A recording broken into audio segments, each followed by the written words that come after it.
हाँ तो मेरे प्यारे साथियों, कैसे हो? बिल्कुल आप अच्छे से होंगे। तो हमारी जो चल रही थी 5 क्वेश्चनों की सीरीज, उसमें मैं आपको रोज़ाना 5 क्वेश्चन उपलब्ध करवाता हूँ। उन्हीं 5 क्वेश्चनों को अपन विस्तार से उसकी व्याख्या देखते हैं। तो ये 5 क्वेश्चन ऐसे होते हैं कि जो 50 क्वेश्चन के बराबर है, क्योंकि इसके जो आसपास के जितने भी फैक्ट होते हैं जो एग्ज़ाम में आए हुए हैं या आने वाले, उन सारे फैक्टों को मैं क्लियर करवा देता हूँ।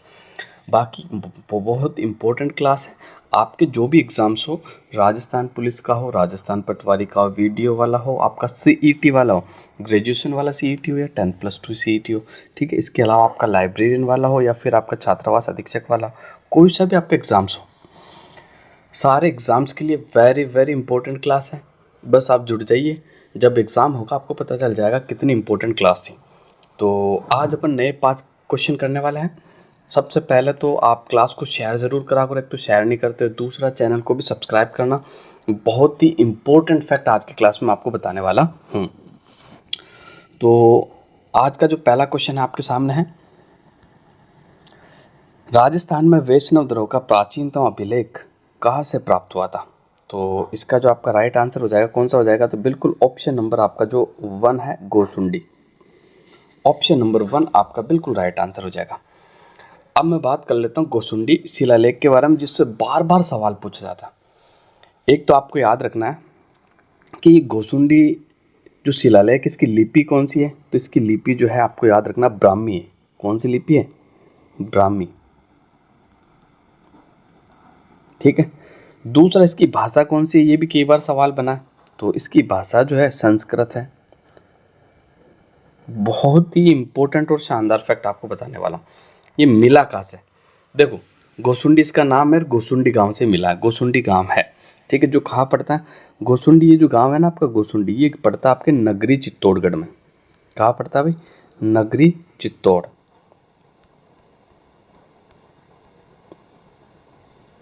क्लियर है? नगरी चित्तौड़ में पड़ता है गोसुंडी आपका शिलालेख। यहाँ तक क्लियर हो गया? अब देखो इसमें क्या क्या प्राप्त हुआ था, वो चीज़ मैं आपको बता देता हूँ। सबसे पहले तो इसमें लिखा हुआ था कि गोसुंडी शिलालेख जो है 2री शताब्दी ईसा पूर्व गजवंश के पाराशरी के पुत्र सरुतात द्वारा अश्वमेध यज्ञ करने और विष्णु मंदिर के 4 दीवारी बनाने का उल्लेख इसमें मिलता है। क्या मिलता है? देखो, एक गजवंश का राजा था। कौन सा वंश? गजवंश का जो राजा था पाराशरी। कौन था? पाराशरी। इनका एक पुत्र था जिसका नाम था सर्वतात। क्या था? सर्वतात। इसके द्वारा अश्वमेध यज्ञ करवाए गए। पहली बात तो ये, इसका उल्लेख मिलता है। दूसरा, विष्णु मंदिर के 4 दीवारी बनाई, इसका उल्लेख भी इसी शिलालेख में मिलता है। उम्मीद कर रहा हूँ बहुत अच्छे से आपसे समझ में आ रहा। अगर यही फैक्ट आपको एग्जाम्स में पूछे जाएंगे, बेफिक्र होकर पढ़िए, मज़े से पढ़िए, सिलेक्शन होगा आपका, ठीक है। और देखो इंपॉर्टेंट बताता हूँ, इस गोसुंडी शिलालेख को सर्वप्रथम किसने पढ़ा था? तो सर्वप्रथम जो पढ़ा था डॉक्टर डी.आर. भंडारकर ने पढ़ा था। किसने पढ़ा था? Doctor DR. भंडारकर। क्लियर है? और देखो, और इससे रिलेटेड इंपॉर्टेंट फैक्ट देख लेते हैं। गोसुंडी शिलालेख जो है राजस्थान में वैष्णव संप्रदाय से संबंधित सबसे प्राचीनतम शिलालेख। ये भी सवाल बना हुआ आपका कि भाई वैष्णव धर्म से संबंधित सबसे प्राचीनतम शिलालेख कौन सा है? गोसुंडी शिलालेख। वैष्णव धर्म को ही भागवत धर्म कहा जाता है। देखो, कंफ्यूजन करने के लिए वो भागवत लिख दिया उसने, तो आधे बच्चे कंफ्यूज हो जाएंगे। वैष्णव धर्म और भागवत धर्म एक ही है ना, अलग अलग नहीं है। अगला और शानदार सवाल बताता हूँ कि वर्तमान में ये कहाँ है? तो वर्तमान में ये आपके पड़ा वाइट नगरी संग्रहालय में, यानी उदयपुर संग्रहालय में। कहाँ पड़ा भाई? उदयपुर संग्रहालय। क्लियर है? तो ये सारी बातें बता दी मैंने, ये सारी बातें आपको याद रखनी है बिल्कुल। अब देखो कुछ सिटियों के नाम बता देता हूँ जो कि इंपॉर्टेंट है। जैसे मैंने कहा था वाइट सिटी। वाइट सिटी किसे कहा जाता है? तो वाइट सिटी किसे कहा जाता है आप सभी को पता होगा। वाइट सिटी कहा जाता है उदयपुर को। किसे कहा जाता है भाई? उदयपुर, ठीक है। रेड सिटी किसे कहा जाता है? Red city. रेड सिटी कहा जाता है धौलपुर को। किसे कहा जाता है भाई? धौलपुर। और पर्पल सिटी किसे कहा जाता है? पर्पल। पर्पल सिटी जो कहा जाता है ना, वो झालावाड़ को कहा जाता है। ये सवाल आपका जूनियर अकाउंटेंट में आया था अभी। ये जो बता रहा हूँ ना इंपॉर्टेंट है, इसे हल्के में ना लेना, कई बार पूछा जाता है। वाइट नगरी किसे कहा जाता है? रेड सिटी किसे कहा जाता है, तो बहुत इंपॉर्टेंट है। दूसरा आपका ब्लू सिटी किसे कहा जाता है, ब्लू सिटी, ये तो वैसे आप जानते होंगे, बहुत आसान है। ब्लू सिटी जो कहा जाता है वो जोधपुर को कहा जाता है। किसे कहा जाता है, जोधपुर, क्लियर है। और एक पिंक सिटी किसे कहा जाता है, ये तो सभी जानते होंगे, ठीक है। पिंक सिटी किसे कहा जाता है, तो पिंक सिटी जो कहा जाता है जयपुर को कहा जाता है। किसे, अब कमेंट करके आप बताना कि येलो सिटी के नाम से राजस्थान की कौन सी सिटी को जाना जाता है, क्लियर है। तो अब बढ़ते हैं आगे। क्वेश्चन नंबर 12 आपके सामने है, ठीक है।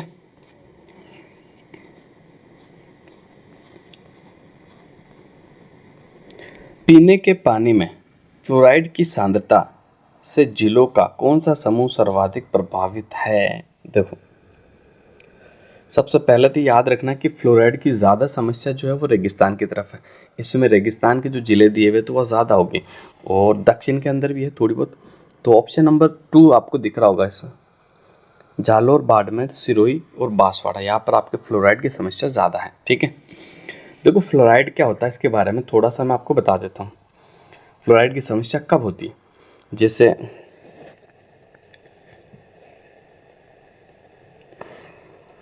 एक संस्था है bureau of Indian standard and Indian council of medical research के अनुसार, जब पानी के अंदर यानी जल में, कहा पानी में, फ्लोराइड की अधिकतम मात्रा कितनी होती है, 1.0 मिलीग्राम प्रति लीटर या 1.0 ppm से नापा जाता है इसे, ठीक है। इससे अगर अधिक हो गई तो वो पानी फ्लोराइड युक्त हो जाएगा, इससे ज़्यादा नहीं होनी चाहिए, यानी 1 ppm तक ही स्वीकार्य है। इससे ज़्यादा होते ही पानी क्या हो जाता है, फ्लोराइड युक्त हो जाता है, ठीक है। फ्लोराइड युक्त पेयजल जो होता है इससे बहुत ख़राब होता है, इससे बीमारियाँ वगैरह लगती हैं, तो ये आपको याद रखना। दूसरा देखो इंपॉर्टेंट फैक्ट बताता हूँ आपको। देखो राजस्थान में राष्ट्रीय फ्लोरोसिस रोकथाम नियंत्रण प्रोग्राम, ठीक है, अलग अलग वर्षों में विभिन्न जिलों के चयन से करा था। 2008-9 की बात करूँ तो ये नागौर जिले में चला था। कौन सा जिला, नागौर, ठीक है। 10 और 11 की बात कर लूँ तो आपका अजमेर, फिर आपका राजसमंद, फिर आपका भीलवाड़ा, फिर आपका टोंक, फिर आपका जोधपुर जिला, ठीक है। और 2011-12 की बात कर लूँ तो ये जो प्रोग्राम था आपका 2011 में बीकानेर, चूरू, दौसा, डूंगरपुर, जयपुर, जैसलमेर, जालोर, पाली, सीकर, उदयपुर में चला था। और 2013-14 में बात कर लूँ तो बांसवाड़ा और सवाई माधोपुर। 2013 और 14 की मैं बात कर रहा हूँ। ये जो कार्यक्रम है ना अलग अलग सालों में अलग अलग जिलों में चला है, तो वो सारा मैं आपको बता रहा हूँ। 2013 और 14 की मैं बात करूँ तो एक तो बांसवाड़ा था, एक आपका सवाई माधोपुर था, ठीक है, सवाई माधोपुर, क्लियर है। इसके अलावा मैं बात करता हूँ 2014-15 में करौली, चित्तौड़, गंगानगर, झालावाड़ और झुंझुनू, ठीक है, क्लियर है यहाँ तक। तो इन जिलों में जो NPCF प्रोग्राम था आपका, यानी राष्ट्रीय फ्लोरोसिस रोकथाम एवं नियंत्रण प्रोग्राम चला था, ठीक है, बिल्कुल आपको याद रखना है। और नागौर जिला उत्तर भारतीय क्षेत्र में आने वाला एकमात्र जिला है जिसमें ये प्रोग्राम सबसे प्रारंभिक वर्ष में चालू किया गया था, यानी सबसे पहले स्टार्ट किया गया था, ठीक है, ये आपको याद रखना है। अब बढ़ते हैं आगे। देखो 13वां क्वेश्चन बड़ा ज़बरदस्त क्वेश्चन है, बड़ा शानदार क्वेश्चन, यानी आपको पहले कालानुक्रम सेट करना है। तो देख लेते अपन कालानुक्रम सबसे पहले क्या है। तो हमीर, अच्छा मेवाड़ का जो कर्मी के शासकों का वो बताना था। सबसे पहले जो आए थे ना वो आए थे आपके कौन, सबसे पहले आए थे राणा हमीर। राणा हमीर का जो कार्यकाल था ना वो था 1326 से लेकर 1364 तक, क्लियर है भाई। राणा हमीर का कार्यकाल मैंने क्या बताया, 1326 से 1364। इसके बाद जो आए थे आपके, इसके बाद अगर मैं बात कर लूँ तो राणा सैत्र सिंह आए थे। कौन आए थे भाई, राणा सैत्र सिंह। राणा सैत्र सिंह का जो रूलिंग पीरियड आपका कार्यकाल था वो 1364 से लेकर 1382 तक था, क्लियर है यहाँ तक। मैंने राणा हमीर का कार्यकाल बता दिया है और ये राणा सैत्र सिंह का कार्यकाल है। इसके बाद राणा लाखा या राणा लक्ष्य सिंह गद्दी पे बैठे थे और इनका जो रूलिंग पीरियड था 1382 से लेकर 1421 तक था, ठीक है, क्लियर हो गया। इसके बाद मैं बात कर लेता हूँ महाराणा मोकल जो गद्दी पे बैठा था वो 1421 से लेकर 1433 तक बैठा था। ठीक है, तो ये चारों मैंने रूलिंग पीरियड बता दिए। इसके हिसाब से जो आपका बिल्कुल सही आंसर हो जाएगा ऑप्शन नंबर 1 आपका बिल्कुल राइट आंसर होगा। सबसे पहला हमीर के बाद सैतर सिंह के बाद लक्ष्य सिंह के बाद मोकल। क्लियर है, यहाँ तक आपको कोई भी समस्या नहीं होनी चाहिए। अब देखो मैं बात कर लेता हूँ थोड़ी सी हमीर के बारे में, आपको बता ही देता हूँ इंपॉर्टेंट फैक्ट। एक तो आपको याद रखना है कि राणा हमीर को कीर्ति स्तंभ प्रशस्ति जो चित्तौड़गढ़ में है, हमीर सिसोदिया को उसमें क्या कहा गया, तो विषम घाटी पंचानन कहा गया। क्या कहा गया भाई, विषम घाटी पंचानन। ये सवाल एग्जाम में बना हुआ है, इंपॉर्टेंट है, बिल्कुल आपको याद रखना, दोबारा रिपीट होगा। इसके अलावा मैं बात कर लेता हूँ, तो देखो सवाल कैसे बन सकता है। सवाल ऐसे बन सकता है कि कर्नल जेम्स टोड के अनुसार, ठीक है, जो राणा हमीर था वो सबसे प्रबल हिंदू शासक था। ये सेंटेंस जो ये वाक्य ये किसने कहा था, तो ये कर्नल जेम्स टोड ने कहा था। ये याद रखना, एग्जाम में बन सकता है। इसके अलावा देखो अन्नपूर्णा माता के मंदिर का निर्माण किसने करवाया था, कौन सी माता, अन्नपूर्णा माता जो कि इष्ट देवी है मेवाड़ वालों की, इसका जो निर्माण करवाया था वो भी हमीर ने ही करवाया था। ये भी इंपॉर्टेंट फैक्ट है, ठीक है, जो कि आपको याद रखना है। इसके बाद देखो और मैं आपको बता देता हूँ, देखो गौरीशंकर हीराचंद ओझा के अनुसार मैं बात कर लूँ ना, तो इनके अनुसार क्या है, मालदेव सोनगरा चौहान के पुत्र जो थे जैसा चौहान को पराजित करके सिसोदा शाखा डाली थी, किसने, राणा हमीर ने, क्योंकि ये सिसोदा गांव के रहने वाले थे। इसलिए जो अब जो इस वंश का नाम हो गया वो क्या हो गया, सिसोदिया वंश हो गया। ठीक है, और जबकि एक और प्रशस्ति है, रणकपुर प्रशस्ति के अनुसार ये कहा जाता है कि मालदेव चौहान का एक अन्य पुत्र था बनवीर चौहान को पराजित किया था राणा हमीर ने और चित्तौड़गढ़ पर अपना अधिकार कर लिया था। तो ये भी याद रखना है। ठीक है, अब देखो थोड़ा सा अपन जान लेते हैं कि इनके सैतर सिंह के बारे में। सैतर सिंह के बारे में जरूर अपन जानने की कोशिश करेंगे, थोड़ा बहुत इंपॉर्टेंट भी है, तो देख लेते हैं। देखो एक तो सैतर सिंह के काल की मैं बात कर लेता हूँ ना, तो आपको बिल्कुल याद रखना है 1382 के अंदर सैतर सिंह की बूंदी हाड़ौती लाल सिंह हाड़ा के साथ लड़ते हुए मौत हो गई थी। ठीक है, इनकी जो मृत्यु हुई थी कब हुई थी, 1382 में। बूंदी का एक शासक था हाड़ौती का, लाल सिंह हाड़ा। कौन सा, लाल सिंह हाड़ा। सवाल बन सकता है कि मेवाड़ के कौन से शासक बूंदी के हाड़ा शासक लाल सिंह हाड़ा से लड़ते हुए मृत्यु को प्राप्त हुए थे, तो आपका राइट आंसर हो जाएगा राणा सैतर सिंह। ठीक है, और इसके बाद देखो लक्ष्य सिंह की थोड़ी सी बात कर लेते हैं। तो लक्ष्य सिंह के काल, राणा लाखा के काल में आपको एक तो जावर में खाने प्राप्त हुई थी। ठीक है, चांदी वाली खाने। ठीक है, बिल्कुल आपको याद रखना। इसके अलावा मैं बात कर लूँ तो पिछोला झील का जो निर्माण है इन्हीं के काल में करवाया था बिच्छू बंजारे ने। ठीक है, ये भी आपको याद रखना। दूसरा जो हंसाबाई वाला मामला जो हुआ था ना, हंसाबाई से जो वैसे शादी करने तो आए थे वो रणमल से, वो इनके पुत्र थे। रणमल आया था हंसाबाई का विवाह का न्योता लेके, इनका पुत्र था राव चूड़ा से करना आए थे, लेकिन फिर इनसे कर दिया था। ठीक है, ये भी आपको याद रखना।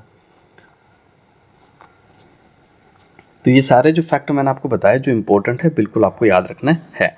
क्वेश्चन नंबर 14 की बात कर लेते हैं अपन। निम्न में से कौन सा सुशीर वाद्य नहीं है। ठीक है, तो देख लेते इसका जो राइट आंसर क्या होगा। अलगोजा सुशीर है आपका, मशक भी सुशीर है, नड़ भी सुशीर है, लेकिन रवाज जो है ना, रवाज ये तत्ववाद्य यंत्र है। कौन सा वाद्य यंत्र है, तत्ववाद्य यंत्र है।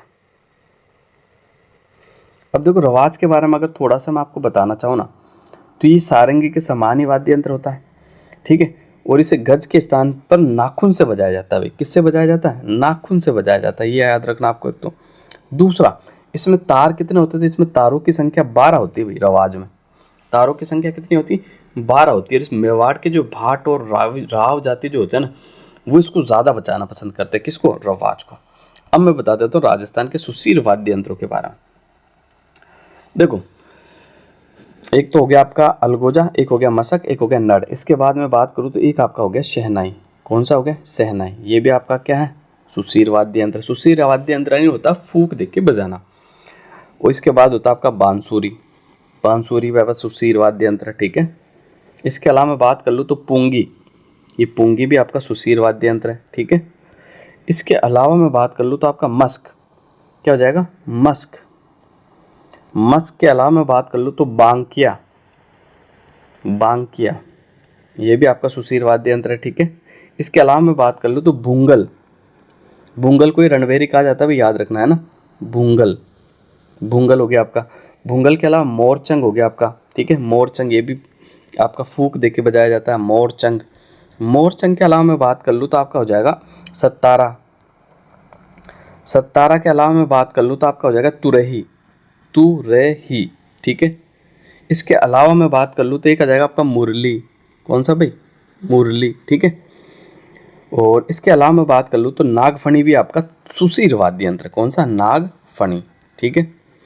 नागफणी के अलावा मैं बात कर लूँ तो आपका सिंघा, ये भी आपका सुशीर वाद्य यंत्र, सिंघा और सिंगी दोनों है, एक तो सिंघा है एक सिंगी है, ये भी आपके सुशीर वाद्य यंत्र है, ठीक है। एक है आपका सुरनाई, कौन सा नाई, सुरनाई, ये भी आपका सुशीर वाद्य यंत्र होता है। सुरनाई, सुरनई भी कहते हैं, जिसे नफीरी भी कहते हैं। सुरनाई और नफीरी एक ही है, देखो अलग अलग याद है। ये सवाल एक बार आरपीएससी द्वारा पूछा गया था, नफीरी, नफीरी कौन सा वाद्य यंत्र है, तो आपको याद रखना ये आपका सुशीर वाद्य यंत्र है। एक होता है आपका पांवरी, पांवरी, ठीक है। एक होता है आपका शंख, एक होता है आपका हरनाई, शहनाई अलग है, हरनाई अलग है, ठीक है। इसमें से देखो इंपॉर्टेंट बताता हूँ मैं आपको, जो बार बार एग्जाम्स में बनता है, ये तो लगभग मैंने 20 से एक बता दिया आपको। एक तो आपको याद रखना नफीरी, ठीक है, नफीरी ये क्या है, तो ये आपका सुशीर वाद्य यंत्र। नफीरी कौन से वाद्य यंत्र को कहा जाता है, तो सुरनाई को कहा जाता है, ये याद रखना आपको, ठीक है। दूसरा मोरचंग बार बार पूछा जाता है, मोरचंग बड़ा इंपॉर्टेंट है, मोरचंग भी याद कर लेना, ये सुशीर वाद्य यंत्र जो, ठीक है। एक आपका बांकिया है, एक आपका अलगोजा है, तो ये बार बार एग्जाम्स में पूछे जाते हैं आपके हैं, ठीक है। अब आपको ये बताना है कि सुशीर वाद्यों में, देखो सवाल है आपसे कि सुशीर वाद्यों में सबसे सर्वश्रेष्ठ कौन से वाद्य यंत्र को माना जाता है, ठीक है, कमेंट करके जरूर बताना। अब बढ़ते हैं अगले क्वेश्चन की तरफ। अगला क्वेश्चन देख लेते हैं, आपका क्वेश्चन नंबर 15 है, और देख लेते हैं क्वेश्चन नंबर 15 क्या कहता है। जायका राजस्थान के किस क्षेत्र में कार्य करती है। सबसे पहले जायका क्या है उसके बारे में चर्चा कर लेते हैं। जायका जो है ये है जापान, देखो जापान इंटरनेशनल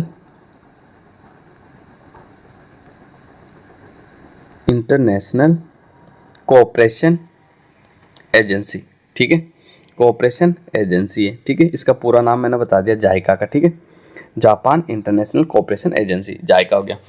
अब देखो जायका राजस्थान के कौन से क्षेत्र में काम कर रही है, तो आपको बिल्कुल याद रखना जल क्षेत्र आजीविका सुधार, ऑप्शन नंबर 2 आपका बिल्कुल राइट आंसर हो जाएगा, ठीक है। दूसरा देखो जायका जो है ना राजस्थान में अलग अलग क्षेत्रों में काम कर रही है। एक तो हो गया आपका जल क्षेत्र आजीविका सुधार, दूसरी में बात करूँ ना तो आपको याद रखना देखो 3 जगह काम कर रही है, 3 परियोजना में जो काम कर रही है वो जायका कर रही है। एक तो जैसे मैंने आपको बता दिया, दूसरा जो है आपका राजस्थान वानिकी, देखो याद रखना राजस्थान वानिकी, राजस्थान वानिकी जैव विविधता परियोजना, जैव विविधता परियोजना, ठीक है, ये याद रखना आपको। तीसरी जगह जो काम कर रही है वो है आपका राजस्थान ग्रामीण, राजस्थान ग्रामीण जल आपूर्ति एवं फ्लोरोसिस, जल आपूर्ति एवं फ्लोरोसिस निराकरण परियोजना में, ठीक है, फ्लोरोसिस निराकरण परियोजना के अंदर काम कर रही है। यानी 3 जगह मैंने बताई, जो वापस आपको एक बार बता देता हूँ, कन्फ्यूजन हो तो क्लियर कर लेना।